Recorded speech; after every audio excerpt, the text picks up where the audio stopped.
मित्रों, विधानसभा के अंदर हुड्डा जी कह रहे हैं ईवीएम खराब थी और मैंने कहा हुड्डा जी ईवीएम तो ठीक थी, तेरे आला जो वो लपेटा दिया ही डीएससी आला ने दिया। तेरे वाली ईवीएम तो इन्ना करिए खराब। वो आज तक आप लोगों की ताकत को समझ नहीं पाए, आप लोगों की एकता को समझ नहीं पाए। हुड्डा जी तो किसी और हवा में घूम रहा था। पहली बार मेरा लग गया कि डीएससी के अंदर कोई दम है। दानवती यस्य सबलम तस्य जीवितम, जोरदार तालियां इनके लिए।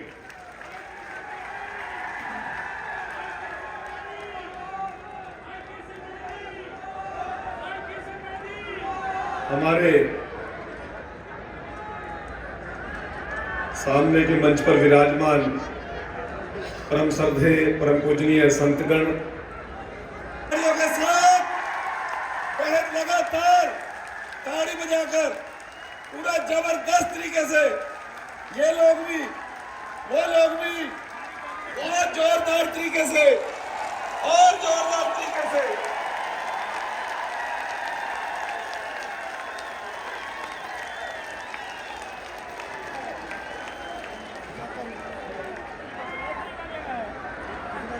आज रामायण रचयिता जिन्होंने युगों युगों पहले एक ऐसे महाकाव्य महाग्रंथ की रचना की,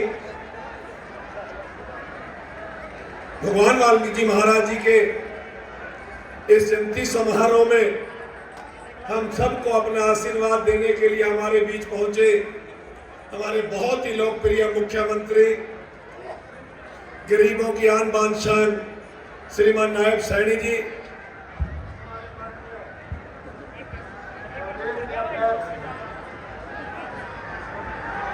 हेलो, हमारे माननीय प्रदेश के अध्यक्ष आदरणीय मोहन लाल बड़ोली जी, मंच पर विराजमान हमारी कैबिनेट के सभी कैबिनेट मंत्रीगण, हमारे सभी विधायकगण, इस मंच पर विराजमान पूर्व सांसद पूर्व विधायकगण और मंच पर एक से बढ़कर एक डीएससी समाज के योद्धा विराजमान हैं और इस तरफ भी डीएससी समाज के एक से एक बढ़कर योद्धा विराजमान है और मेरे सामने डीएससी समाज की आन बान और शान।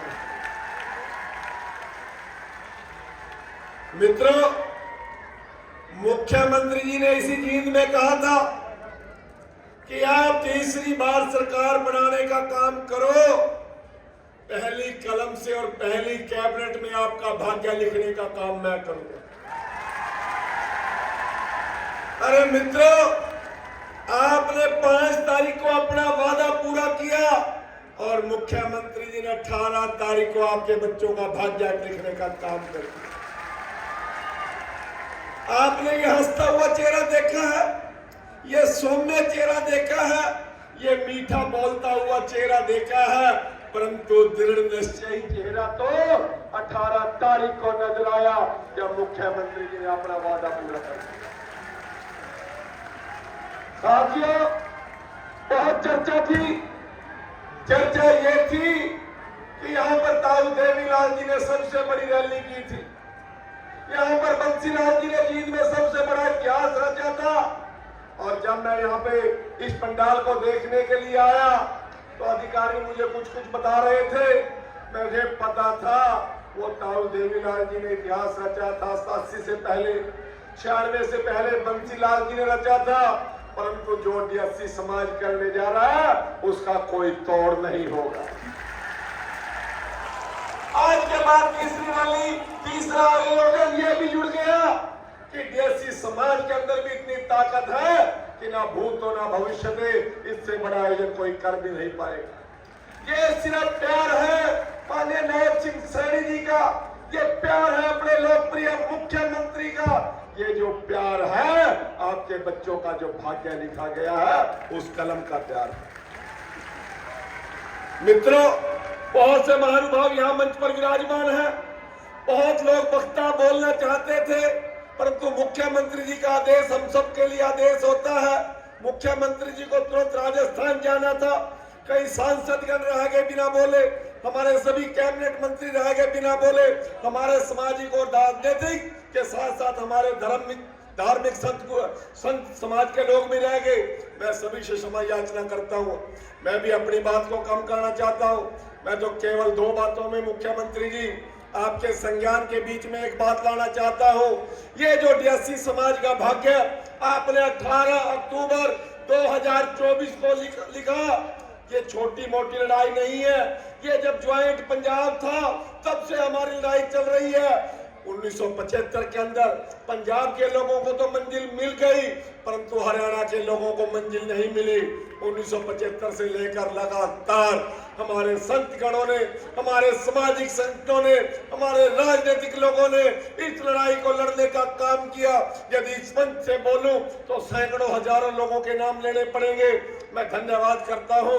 वो स्वर्ग में होंगे KL सरबटा जी, वो राजकुमार सर जी, वो चंद्रपाल लोड जी, वो गोवर्धन दास चौहान जी, वो गुलजार कैथली जी, वो सुमेर चंद कोलिया जी, वो सागर चंद मंडल जी, वो बिशन दास टाक जी, बनारसी दास IF जी, ML सारवान जी, संतोष सारवान जी, राजकुमार वाल्मीकि जी, पंताराम वाल्मीकि जी, अमर सिंह धानक जी, किस किस का मैं नाम लो इस मंच से। उस लड़ाई को अंजाम हमें 1993 में मिला। उस दिन भी भगवान वाल्मीकि जयंती करनाल में मनाई गई।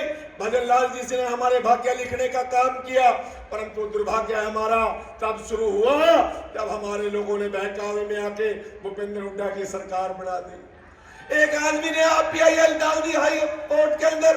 पंजाब हरियाणा हाई कोर्ट ने जुलाई 2005 के अंदर हमारे खिलाफ निर्णय दे दिया।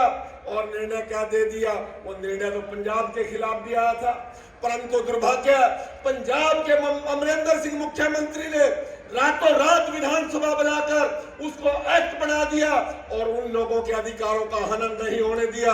और भूपेंद्र सिंह हुड्डा जैसा कमजोर आदमी विधानसभा में कहता है कि हमने आरक्षण दिया था। हुड्डा जी ने आरक्षण नहीं दिया, हुड्डा ने तो हमारा आरक्षण खोसने का काम किया। उसने एक्ट नहीं बनाया, विधानसभा में नहीं बनाया, विधानसभा बुलाई भी नहीं, हमारे लोगों को बहका दिया कि आप सुप्रीम कोर्ट में जाओ, मैं आपकी पैरवी करूंगा।